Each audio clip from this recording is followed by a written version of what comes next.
season's already sort of started. Brent, do you have the scores currently pulled up? Yeah, 1 second. Give me 1 second here. Sorry. I went and grabbed a beer. You're drinking on the job. Not on the job drinking. So, rundown. UCF is up on UConn, 56-17. Why is that the only one that's up? Oh, it's a top 25. I need all of the FBS. Come on. I think they're still at halftime with Northwestern and Purdue. So Minnesota's up 41-10 on New Mexico State, fourth quarter. Ball State over Central Connecticut, 42-6. Nobody really cares. Northwestern, yes, 31-17 at half over Purdue. Yeah.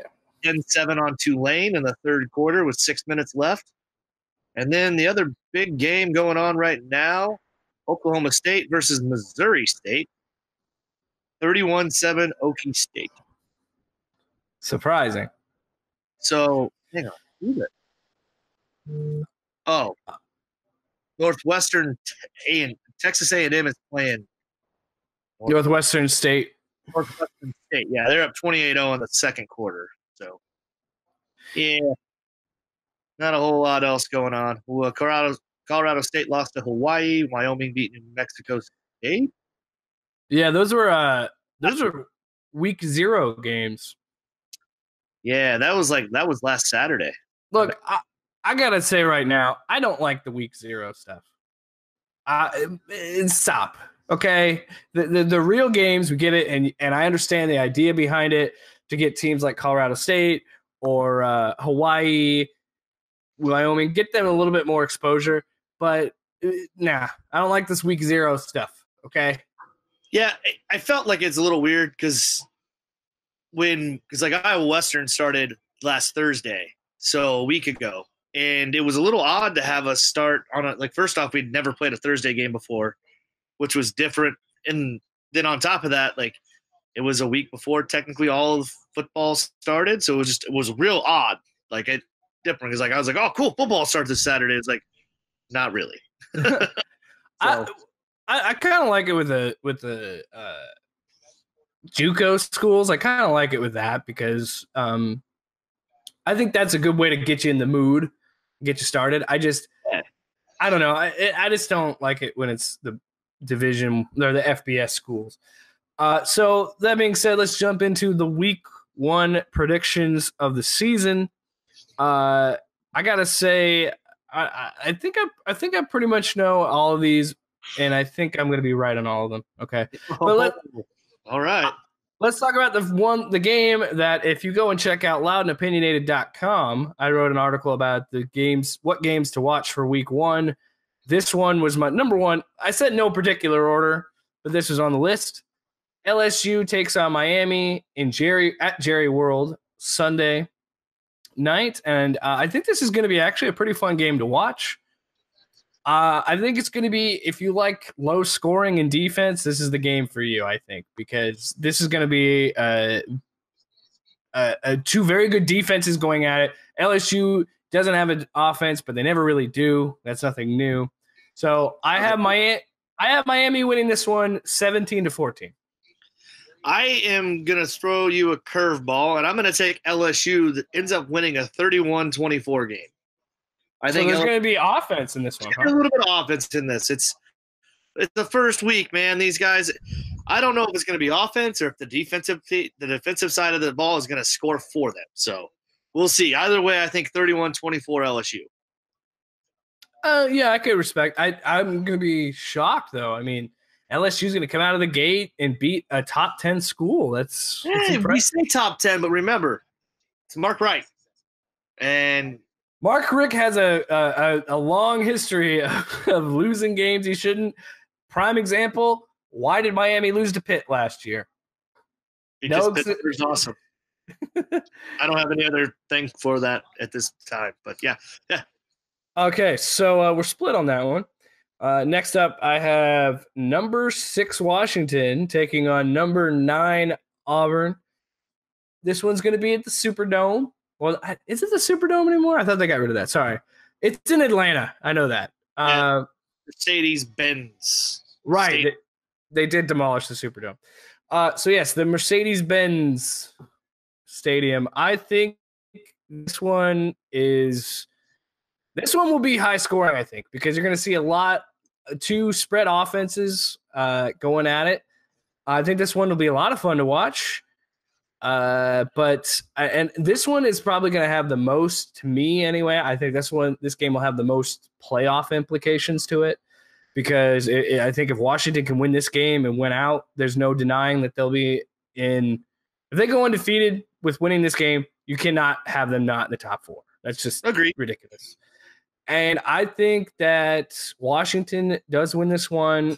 I don't know a score. I would say probably 38-35. I think there's going to be a lot of scoring in that one. Yeah, I'm right there with you, and I think Washington does take this also because Auburn is notorious for being slow starters, no matter the coach. I think Washington ends up taking it. It's going to be a little bit higher scoring. I think it's going to be a 56-35 game. I think Washington kind of puts the boots to them in this game. Even with the extra travel, I think Washington is going to be up and ready for it. Peterson as their coach is gonna have them ready to go. He always has, and he's used to that. He knows what it's like to kind of be that underdog, being at Boise State for as long as he was. He knows what it's like to get out there, get his team up and ready to go early, to prove to voters like, hey, we're here, we're for real. So. I would agree. I mean, he has had a few stumbles here and there at Washington, but as I wrote in the piece, I think that for the most part, he usually comes to the big games. I mean, yes, he's had 2 playoff appearances, he didn't have a playoff appearance last year, but he's been to 2 New Year's 6 bowls, and he got dominated in both of them. But look who he played. He played Alabama, and he played a very, very good Penn State team last year. Yes, he did. So next up on the list of the matchups that we want to get predictions for, the rivalry has returned to South Bend. It is Michigan taking on Notre Dame. Now, I put this and I jokingly said this on the article, I put this on the game to watch because I want everybody to realize the mass murder that's going to happen in South Bend. I think Notre Dame is one of the most overrated schools year in and year out. This year is no exception, and I think Harbaugh, this might be the year that Michigan finally gets over the hump. And I think that Michigan is a legit contender to win the East, and I think they're going to just massacre the Fighting Irish, and I think it's going to be 35-7. No contest. I agree. I think Michigan's going to win this game, but I don't think it's going to be as much of a massacre as you're making it out to be. I do also have a vile hatred for all things the Fighting Irish, but I don't like Michigan either. I don't like either team, I agree. I mean, the best case scenario for me was that the stadium would catch on fire and they couldn't play a game. But, that's neither. And hopefully nobody would get hurt either. I'm not trying to be that guy. But, no, I think it'll be a much closer game. I think it's going to be more of a 28-21 game. I think Michigan takes it, but I agree with you. Notre Dame consistently gets put higher in the rankings than they should consistently all the time, but that's just because it's notoriety. What other school has a freaking contract to put only their games on television? Like, it's stupid, but it's just back in the 80s, that's what got them there. So touchdown Jesus. Touchdown Jesus.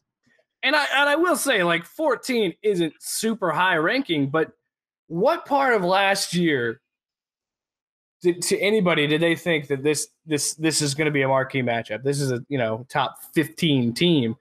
I just don't see it. So namesake. It's all it is. It's all namesake. Yeah, it's all it is.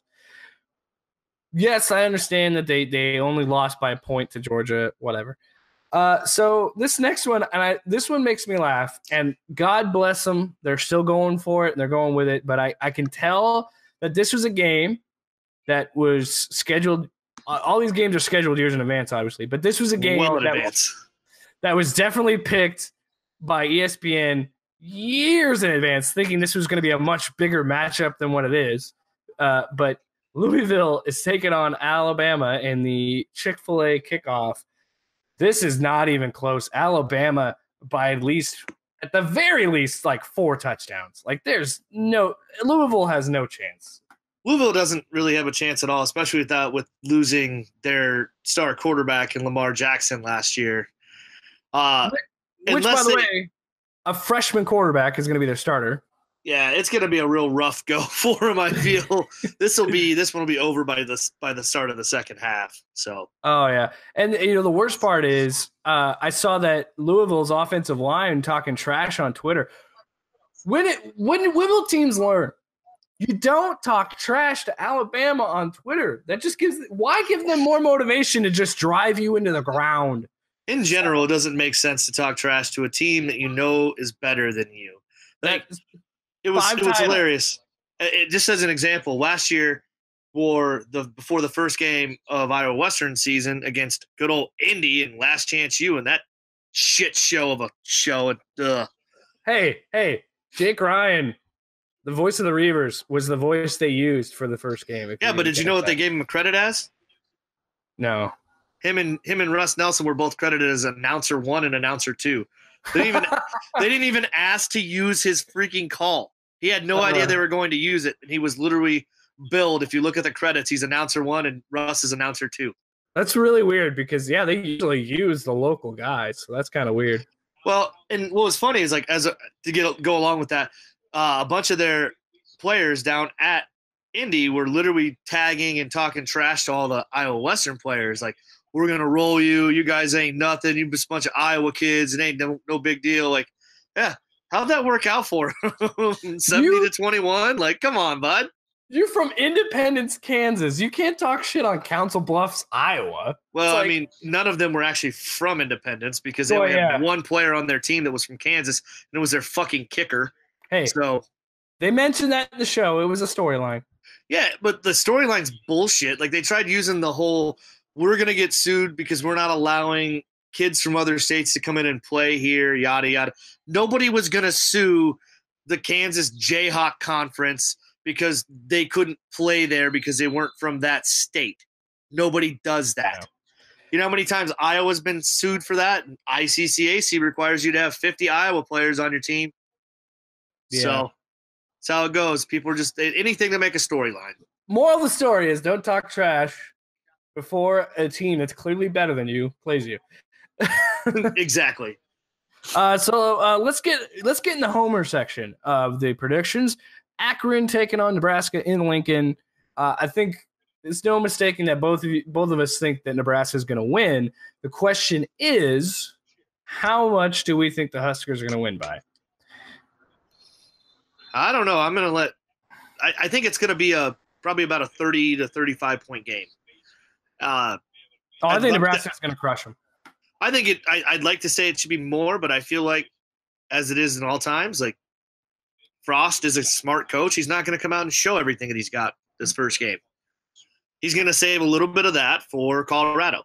If this is a game that they should easily win, they should be able to dominate the possession of the ball, and a 30 to 35 point win it's nothing to scoff at. It is what it is. No, get out there, run some basic vanilla plays, and those should work for you against a team like this. So I would agree with that. I would say a little bit less. I'd say about 3 touchdowns. I'd say about 20 to 21 points, I think would be fair. Either way, like I said, we both think Nebraska's going to win, and it's a good start to the season, but who knows? This is another homer one. South Dakota State taking on Iowa State in Ames. I look out for Iowa State. They surprised me last year. I think they had a season where I honestly think they got gypped. Okay, they should have beat Oklahoma State. They got gypped, but I think they're going to win this one too. I don't think it's going to be South Dakota State's actually always been a pretty decent FCS school. They've been pretty competitive. Yeah. Jackrabbits. I would say that closer than we think, but I still think a 2 touchdown win for Iowa State. Yeah, I think it's still I think it's at least a 2 touchdown win for Iowa State. South Dakota State is a fairly decent FCS school, but the head coach down at Iowa State now has got that team buzzing, and they're playing well and they're playing for each other and just they're doing well, and it's only going to get better and better. It's exciting to see. I honestly am one of those that I like to see Iowa State succeed. Oh yeah, me too. I have to. My significant other went to Iowa State, so I have to like them. Yeah, it's kind of forced upon you. Yeah, well, and hey, no problem. They were better than Nebraska last year, so I had no problem rooting for them. Yeah, I went and watched the. I was actually in Ames. We went to the Iowa State Texas game on that Thursday last year. It was a hell of a time, and I did not realize that Iowa State parties. Oh yeah, the way they do. They party hard. It was hilarious. We're sitting in the tailgate, and people like that didn't bring like food or a grill or anything.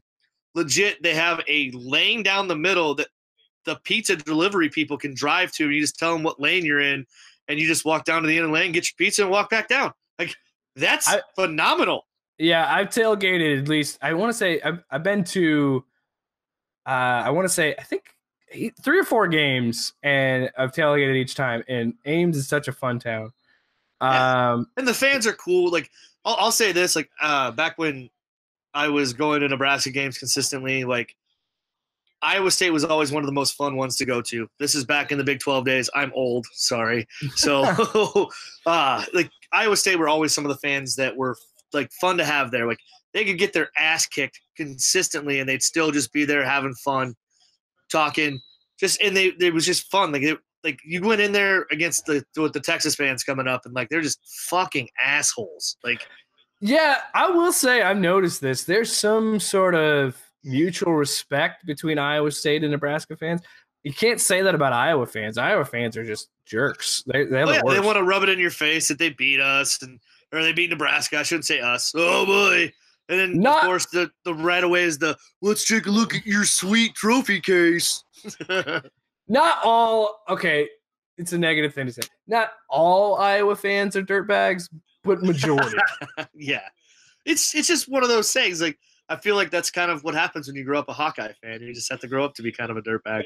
Well, and it's a rivalry. I'm not supposed to like them. No, I'm not. I'm not supposed to. They have consistently kicked Nebraska's ass the last 3 years and made it into a rivalry. So now I have to hate them. Well, see what's funny. Rules. I've always looked at it. It's kind of odd. Like, I look at it the way my dad acts with it too. Like as a Nebraska fan through and through, but he was always like, I don't really feel like Iowa's really a rivalry. Like I kind of like to see Iowa succeed.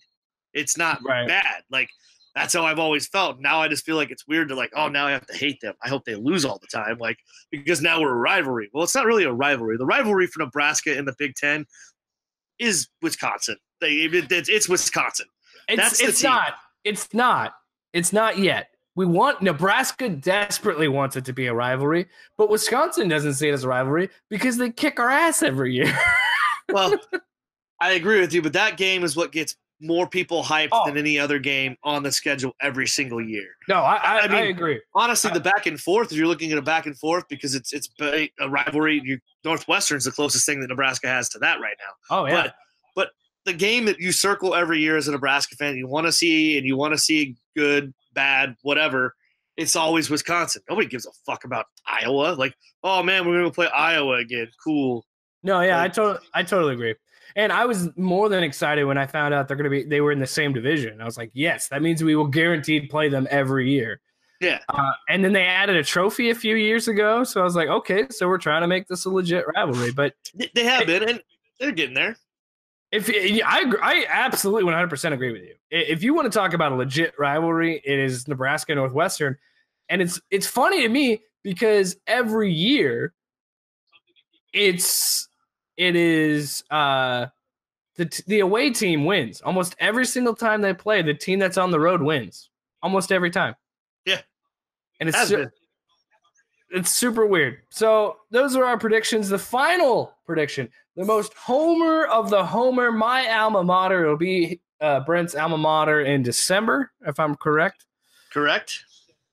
Iowa Western 1-0 should be defending national champions. I will admit that. I fully agree too. To the day I die, the school that I went to should be a national champion. But they calm down. Their story of the year. They won their first game. Who did they play the first week? We played we actually played in Coffeyville and took on Coffeyville, the old alma mater of Mike Rozier, former Heisman Trophy winner. Took a 19-6 win. The offense has got a little bit of kinks to work out. It's different in JUCO world. You only have 2 years, and this year was one of those years where they don't have a single returning starter. I don't think people understand that. Yeah. With JUCO, if you're a really good team like Iowa Western was last year, you lose everybody the next year. That's just what happens. And it's honestly how it goes. But like the defensive side of the ball, my God, are they good? They're such a good on the defensive side. Going into this week, Iowa Central, new coach, Montalto has done a lot to change the culture there. They used to be kind of just the walk-on. Everybody just walked all over them, the ICCAC and the Kansas Jayhawk Conference. Well, they went down and beat Butler. So it's going to be interesting to see how it goes from there with them. This is the first time actually ever that both teams are going into their game both 1-0. They both are going in undefeated, and it's never happened before in the 10 years that they've played. So this will actually be the 11th meeting because they played twice in the first season. I'm taking the Reavers by 10. Iowa Western wins by 10. I have to go with my actual prediction that I put up on our board because I travel with the team. I do the video work for them. So we have our board with all of us that work for the Reavers Sports Network. We always make a prediction for the game prior to going out. My prediction is a 56-19 win for Iowa Western. I think that the defense is going to get at least 2 touchdowns in this game, either by fumble or interception. The defense is that good this year. I'm telling you. If you get a chance, check it out on GoReavers.com. You can do the stream or listen in on 89.7 The River, and you can listen to it there too. It's Iowa Western's defense is just their beast this year. It's been that game down in Coffeyville. They had 2 plays total that were actually big. Other than that, they didn't allow a single thing. It created 5 turnovers in the game, and they dominated. Is that 6 points, 2 field goals? 19-6, they scored 2 touchdowns and 2 field goals. They missed the extra point. They went for 2 on an extra point and missed it. That would have been impressive if it was 2 field goals. But yeah. A touchdown, 1 touchdown still good. They allowed the 1 touchdown, and it was off of a broken play. The safety bit in, and the cornerback thought he had help over the top, and the receiver got past him, and it went for a 70-yard touchdown. Those are the things that happen sometimes. It's just how it goes.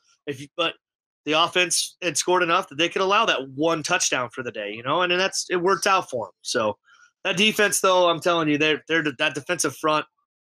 Elias Bell, Elijah James, Malcolm Lee, Devin Drew. These kids are just absolute monsters. And then you have the number 1 defensive prospect in all of JUCO and Chester Graves, who's playing in a different position right now that he was last year. Last year he was the edge rusher on the defensive end. Now he's actually playing the will linebacker spot, which lets him rush or sit back in coverage because he's that good of an athlete. So it's been interesting to watch this team practice and play. So hopefully they come back out and take the Kinney Cup again for would be the 9th time in a row.